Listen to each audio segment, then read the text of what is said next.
বন্ধুরা, তো আজকে তোমাদের সাথে একটা নতুন রেসিপি শেয়ার করব। নতুন বলতে এই জন্যই বলছি কারণ আমরা কোনোদিন বানাইনি, আমি তো বানাইনি, এই ফার্স্ট টাইম। তো দেখো, এটা ভেজে নেবো, তার জন্য এই হলুদ দিয়ে দিলাম আর অল্প একটু নুন দিয়ে দিলাম। অ্যাকচুয়ালি বন্ধুরা, আমি এই জিনিসটা সত্যি খুব একটা পছন্দ করি না, তাই জন্য বাড়িতে সেরকম আমার হাজব্যান্ড আনতো না। এই দেখো কাঁকড়া, চিতি কাঁকড়া, তো বাজার থেকে নিয়ে এসছে, ওর ইচ্ছা হয়েছে খাওয়ার, তো ঠিক আছে তাই জন্য করে দিই। তো দেখো একটু প্রথমে ভেজে নেব।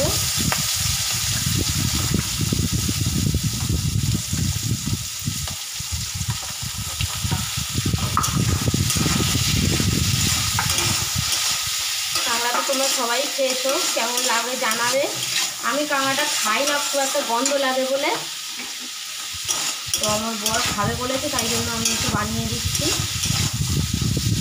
ছোটো ছোটো কাঁকড়াই ছাড়াতে প্রচুর টাইম লাগে, তো দেখতে থাকো। এই যে কাঁকড়ার ঘি, এটাও দিয়ে দিলাম। কাঁকড়া তো বেশি ভাজে না, কাঁকড়া বা চিংড়ি বেশি ভাজে না, তোমরা সবাই জানো।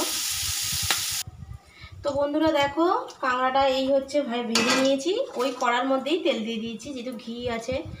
এ দেখো কাঁকড়াটা ভেজে নিয়েছি, কড়াটা একসাথেই আর ভেজে নিইনি। তো এই বসাবো, এর মধ্যেই দেখো পাঁচফোড়ন দিলাম, তেজপাতা দিয়ে দিলাম। এবারেতে পেঁয়াজ, আদা রসুন যা যা দেওয়ার সব কিছু দিয়ে দেবো। এই দেখো পেঁয়াজ,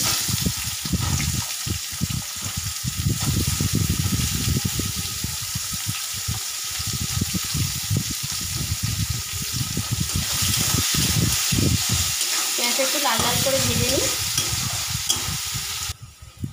বন্ধুরা পেঁয়াজটা হালকা লাল হয়ে গেছে, এবারে টমেটোগুলো দিয়ে দিলাম।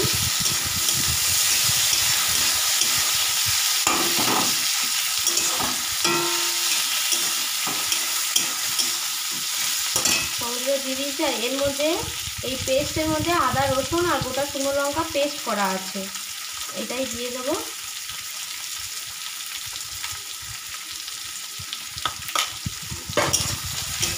দু চামচ দিয়েছি।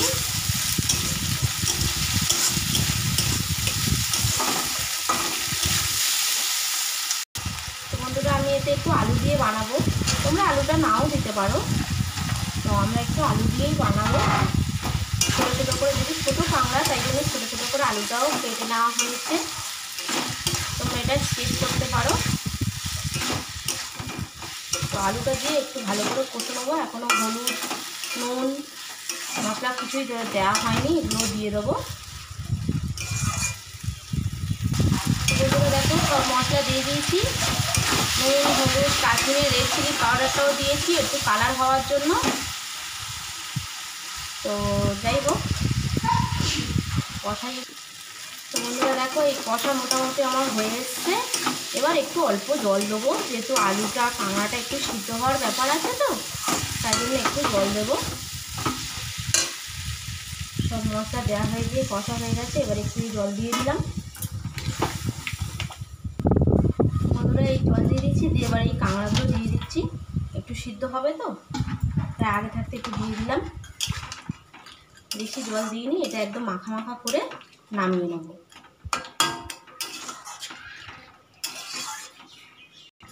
বন্ধুরা নামাবো এবারে একটু পরেই, এবার উপর থেকে একটু কাঁচা লঙ্কা দিয়ে দিলাম।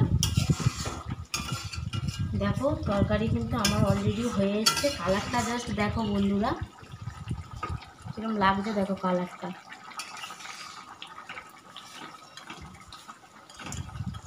বুঝতে পারছো বন্ধুরা, কালারটা জাস্ট দেখো। তো বন্ধুরা দেখো নামানোর আগে একটু আমি গরম মশলা দিয়ে দিচ্ছি। গরম মশলাটা দিলে একটু ভালো লাগবে খেতে, সেন্টটা খুব সুন্দর আসবে। মাখানো হয়ে এসছে, তো এবার নামানোর পালা।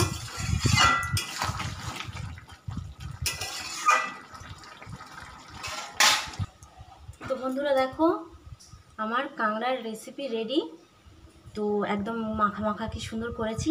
তো বন্ধুরা কেমন লাগলো অবশ্যই জানাবে কমেন্ট করে, ঠিক আছে বন্ধুরা। চলো আজকের রেসিপিটা দেখিয়ে দিই তোমাদেরকে। তো দেখো বন্ধুরা, এই হচ্ছে আমাদের ভাত এখানে, আর এটা তো তোমাদের দেখালাম কাঁকড়ার রেসিপি, আর এটা হচ্ছে ঝিঙে আলু দিয়ে জ্যান্ত রুই মাছের পাতলা করে ঝোল।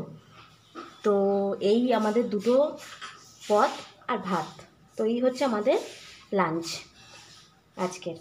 তো বন্ধুরা চলো, ভালো লাগলে একটা লাইক কমেন্ট করবেন। বাই বাই বন্ধুরা।